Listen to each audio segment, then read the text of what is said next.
We are back with another video. Before we get into the video, like, comment, and subscribe to the channel. So Cardi B decides that she wants to do some sort of competition for her unsold shows that she has for her arena tour, and most of the dates are not fully sold out. But this is what Cardi B had to say. A game with the cities that are online with my tour, and I'm naming it the Little Miss Drama Bowl or the Drama Bowl. So you know how like in football they be like team and team go against each other. That's what I'm gonna do. I want to see which city is gonna be the loudest, and Washington versus Baltimore, but sure. Dallas. I don't know if should Dallas go against Austin or Dallas should go against Houston. I don't know. I'm trying to figure it out. I'm gonna put the cities up like probably in 30 minutes, and we're gonna see who's gonna be the hottest city. Y'all gonna see. We're gonna see who's gonna be taking the crowd every other night. It's gonna be called the Drama Bowl. First, she said Houston for the win. I don't know though. We will see. Dallas be turning up a lot too. I remember when I want to say around these kids stripped in Dallas. Bitch, I made like $12,000 in one night. Just me and my bitch Keita, child. That was some good money, child. NYC versus New Jersey. Actually, I was thinking New Jersey versus Philly. See, this is how you know Cardi B don't really have a real fan base, or she don't really have, she don't have a theme for the album or the tour. Didn't you say you wanted to do schoolgirl outfits, and now you doing a drama bowl? What does football got to do with schoolgirl outfits? I mean, it don't even make no sense. You all over the place with the theme. So you want your fans to go to your concert dressed up as schoolgirls, even though they probably more like dropouts. And then you gonna do a football type of theme competition. Talking about, a city going up against another city. Does that logically make any sense? Okay, they all gonna be doing the mute challenge anyway. Girl, stop. Okay? I'm so sick and tired of Cardi B and her antics. But not only that, though, allegedly, that Cardi B has been recruited by Gaga, and that they have reportedly recorded a song together in 2024, which will set to be released this year in the summer.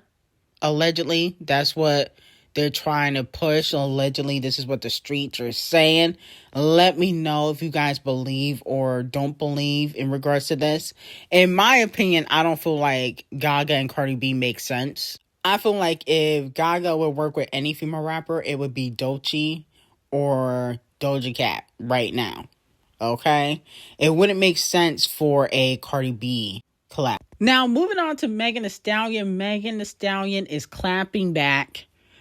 She posted on, I believe, her Instagram that Revolt posted an article or made a post saying Megan Thee Stallion is the youngest female rapper to own her masters and have 5 businesses to her name.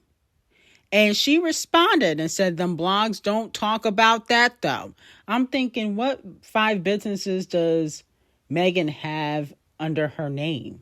Popeyes. Okay, she got the Popeyes franchise. She got the, the bathing suits at Walmart that nobody buys. She got the drink, the liquor, the Hennessy or alcohol company that nobody buys, alcohol from, Megan Thee Stallion. No shade. Despite her reputation of being an alleged alcoholic, allegedly.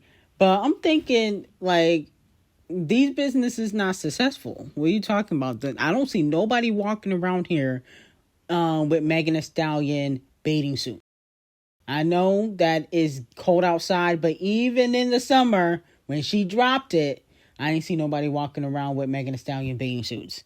So I don't know what she's referring to. I feel like if you're going to brag about your business, at least have it be successful like Skims or Sacred or Row Beauty. If it ain't doing that, keep quiet, please. Okay?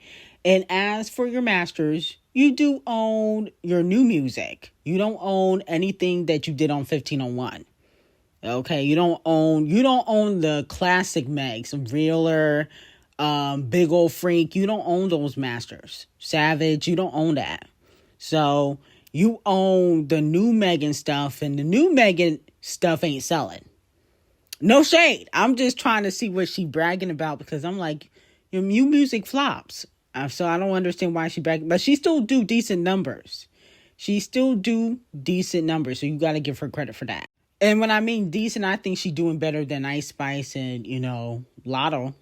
I mean, that's the only, I don't think she's doing better than, when it comes to streaming, she's not doing better than Doja Cat, Nicki Minaj, or Cardi B. So, or Gorilla.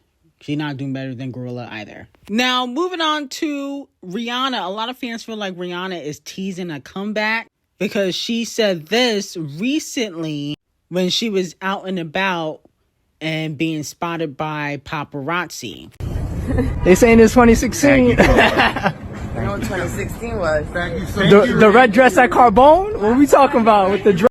In 2016, Rihanna put out Anti, and she went on a tour for Anti.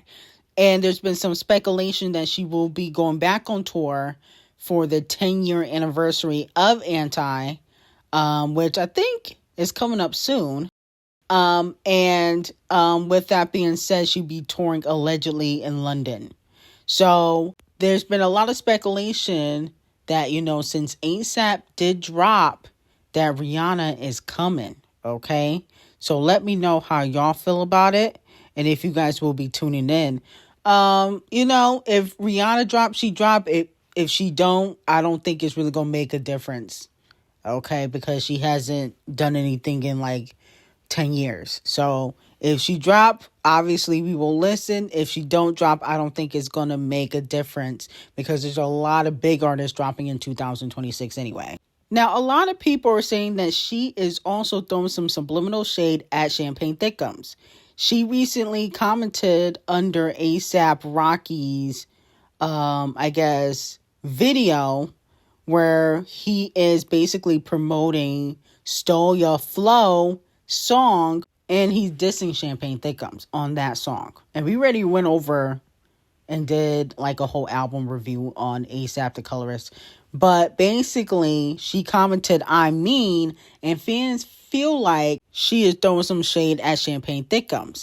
Now, Champagne Thickums fan said basically soon he will say something back and y'all gonna cry and say that he is attacking women. Shorty a clown.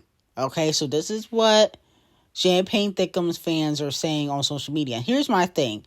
Of course, Rihanna's gonna rep her man. Okay, that's her baby daddy. She got 3 kids with him. She gonna rep him. Okay, she gonna do whatever he do. So I don't know why people are shocked.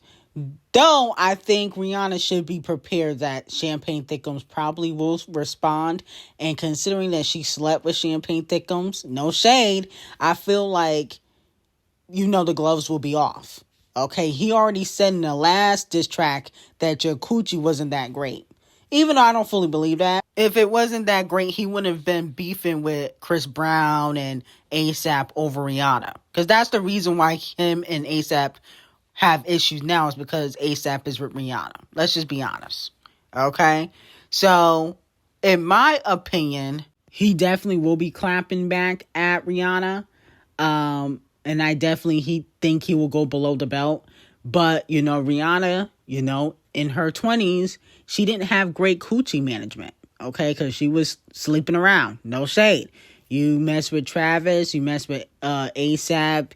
You mess with Drake, allegedly Ashton Kutcher, Leonardo DiCaprio. And there's a lot of other people on the list. Chris Brown. A lot of people on the list. So, you kind of orchestrate some of this beef.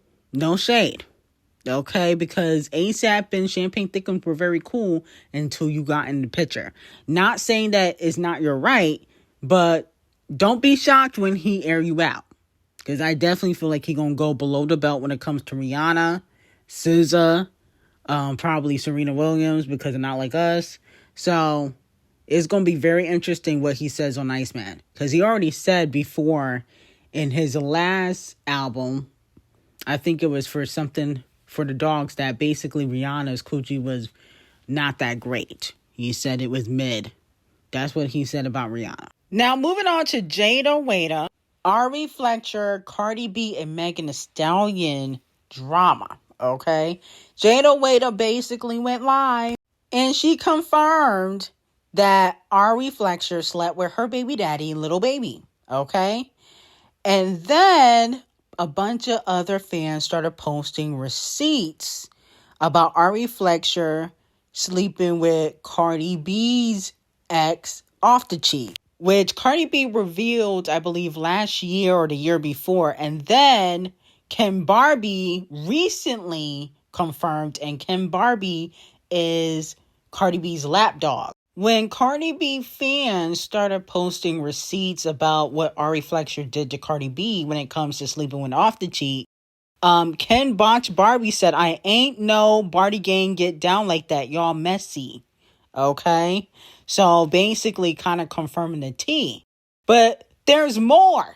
Okay? There's more stuff coming out about Thomas the Trainwreck, aka Ari Fletcher. There's a rumor going around that is saying that Ari Fletcher started seeing a man that was seeing Carisha. Remember Carisha and Thomas the Trainwreck? They was, very close. Carisha had replaced JT with Thomas the Trainwreck. And allegedly, Ari Fletcher started sleeping with a guy named Capo that allegedly was tricking and sleeping with Carisha, and allegedly that's one of the reasons why we don't see Carisha and Thomas the Trainwreck together anymore. Remember, they used to be besties. And then people are also saying that she also did stuff to Megan Thee Stallion. A Megan Thee Stallion fan said, "My girl was also a victim of Ari's horror escapades. No more Megan and Bag collaborations because of her. I hate whores." Wow. So a lot of people are saying the reason why Megan and Moneybagg do not collaborate anymore is because of Ari. Let me know how y'all feel about it. It's getting very messy. Now, Jäyda was online throwing shade using Nicki Minaj's music. She was throwing a lot of subliminals on TikTok and Instagram using Nicki Minaj's bars. And then also Thomas the Trainwreck decided to go on Instagram and throw some shade with the song Trim. But there's an old clip on Jäyda when she was on the show The Impact where she did address certain things Ari Fletcher was doing.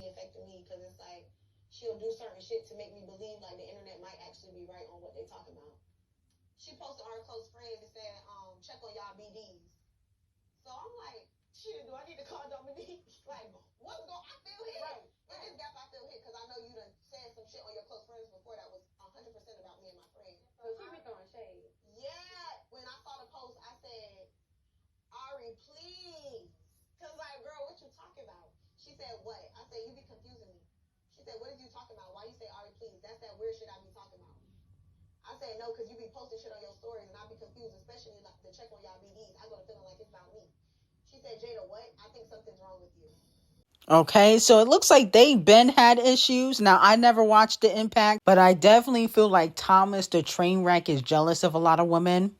And, I kind of felt bad for her when Tiana took G Herbo away from her. But maybe that's why she's sleeping with everybody else's man, because of what happened to her. Tiana took her man, so she feel like she got to take everybody else's and create problems. But that just gives you bad karma. It doesn't look good for Thomas the Trainwreck. And the fact that she's so silent and this is not the first allegation against her lets me know that she's very much guilty. Okay? And I got some real good tea on Thomas the Trainwreck on Patreon. Link will be in the description. But at the end of the day, you're just giving yourself bad karma. And the thing is, I feel like she's not really into Moneybagg like that. That's why she sleep with other men. She's not really into Moneybagg. It's more for aesthetics. But if you were so in love with that man, we would not be hearing you or hearing about you sleeping with other men if you was in love with Moneybagg. Okay? To me, it gives like you just with him for PR, realistically. Now, moving on from that, the chart-obsessed racist is getting called out because she tried to block Big Bruno from the #1 spot on Billboard by releasing 2 new remixes from the same song that came out 3 months ago and put all 3 versions at 69 cents. In the end, the chart-obsessed racist forgot that Bruno is on Adele's level, according to the fans. I don't know if I fully believe that, but according to the fans, and he can't be blocked from #1, and he is still scheduled to go #1, or predicted to go #1 on the Hot 100 with his new single, I Just Might. So let me know how y'all feel about it. Here's my thing. I think people are tired of the chart-obsessed racist doing that. Every time somebody else drops, she want to drop a remix to a song that came out 6 months ago. I mean, it's corny at this point. Okay, no shade. It's like, girl, like, pipe down. You've already went #1. You've been #1 for weeks. Let somebody else be #1. Okay? And organically. It's not like you're #1 from one version. You're #1 from like 10 other versions that you put out. Corny. So anyway, I got some very hot tea on Patreon on Camel Face and J. Cole. 50 Cent and Diddy, Zendaya, Sydney Sweeney. Link will be in the description, and have a great day.